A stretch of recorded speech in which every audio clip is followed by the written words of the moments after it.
السلام علیکم ورحمۃ اللہ وبرکاتہ۔ آج کا سبق ہے اللہ کے بندوں میں جوڑ پیدا کیجیے، توڑ سے بچیے۔ یعنی آپس میں معاشرے میں زندگی گزارتے ہیں،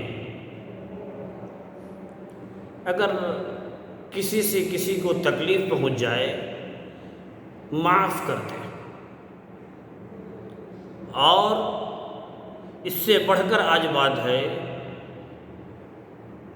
جس نے تکلیف پہنچایا یا جس نے برا بھلا کہا، اگر وہ آپ سے معذرت کر لے، غلطی کا اقرار کر لے، تو کیا فرمایا؟ فوراً اس کے معذرت کو قبول کر لے، دھتکار کر بھگا نہ دے، دل میں بٹھا نہ لے۔ اسی موضوع پر کچھ حدیث آپ کے سامنے آقا صلی اللہ علیہ وسلم کی بتانی ہے۔ ایک حدیث میں ہے، جس شخص سے اس کا بھائی معذرت کر لے، وہ اس کو قبول نہ کرے، یعنی معذرت کیا، اقرار کیا، معافی مانگا، اور آپ نے اس کو معاف نہیں کیا، معذرت قبول نہیں کی، تو آقا کیا فرماتے ہیں؟ وہ حوض کوثر پر میرے پاس نہ آ پائے گا کل قیامت کے دن۔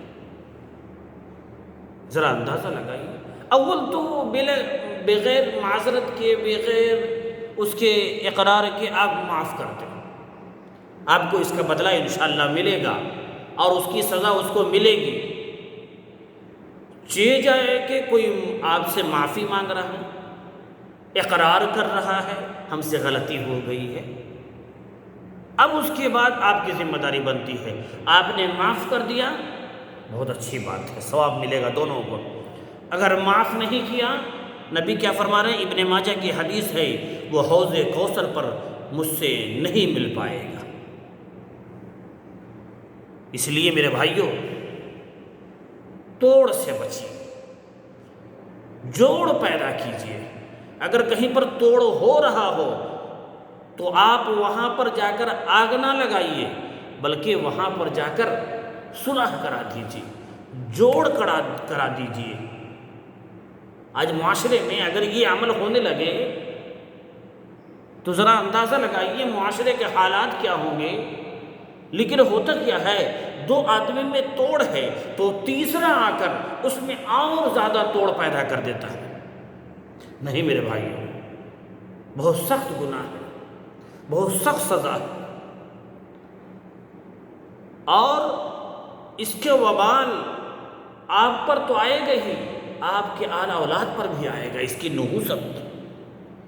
یعنی بیچ میں آپ جو جوڑ کے بجائے اور توڑ پیدا کروا رہے ہیں، بہت سخت سزا ہے۔ اس لیے میرے بھائیوں، اس کا خاص خیال کیجیے، معاشرے میں زندگی گزارتے ہیں۔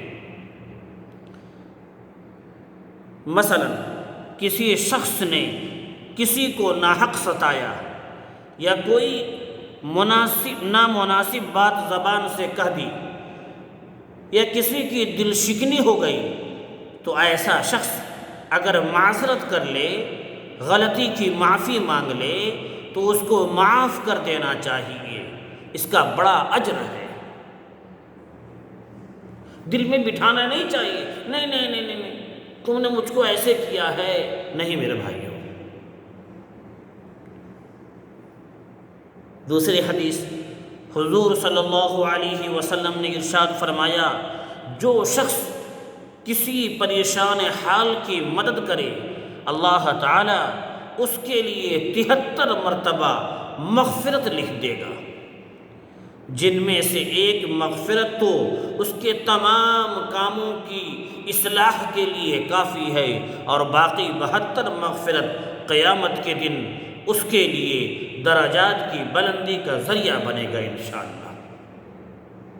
یعنی بہت مقام ہے۔ کسی کی پریشان حال کی مدد کر دینا۔ اب مدد سے مراد مالی مدد بھی ہے، مدد سے مراد اگر کوئی ظلم ہو رہا ہے کسی پر یا کوئی ناچاقی ہے تو اس میں تیسرا ثالث بن کر اس میں مدد کر دینا، صلح کرا دینا، پریشانی کو دور کرا دینا۔ اگر کوئی ناچاقی ہے اس میں آپس میں رفع دفع کرا دینا، یہ بھی مدد ہے مالی مدد کے ساتھ ساتھ۔ تیسری بات، حضور صلی اللہ علیہ وسلم نے فرمایا، میں نے شب معراج میں جنت کے دروازے پر لکھا ہوا دیکھا کہ خیرات کا ثواب 10 حصہ ملتا ہے، یعنی اللہ کے راستے میں جو روپے پیسے خرچ کرتے ہیں 10 حصہ ملتا ہے، اور قرض دینے کا ثواب 18 حصہ ملتا ہے۔ کوئی مجبور ہے اور آپ کو اللہ نے دیا ہے تو آپ اس کے لیے کام آ جائیے۔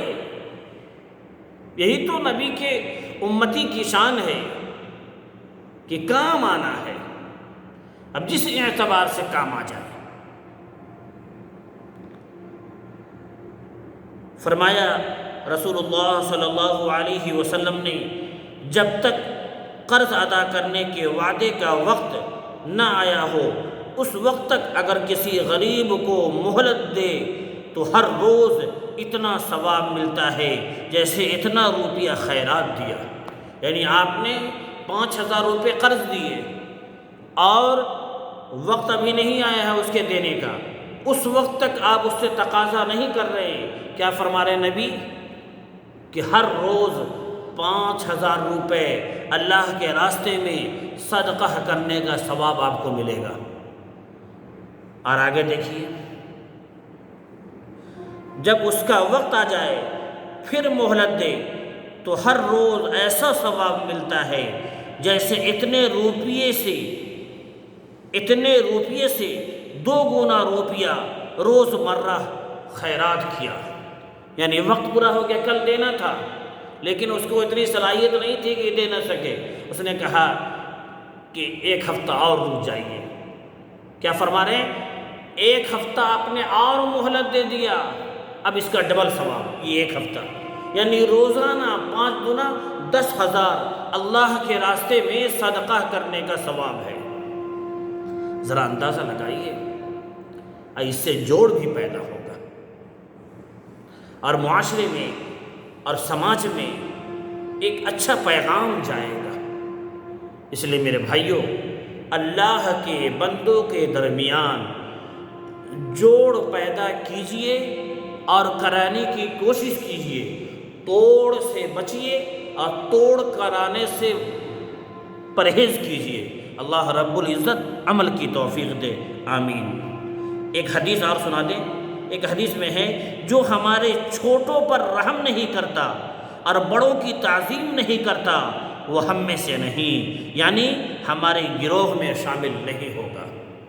اس لیے میرے بھائیوں، ہے چھوٹی چھوٹی باتیں لیکن معاشرے میں آج کے دور میں عمل کرنے کی ضرورت ہے۔ اللہ رب العزت خود بھی عمل کرنے والا بنائے اور دوسروں تک یہ میسج پہنچانے والا بنائے، آمین۔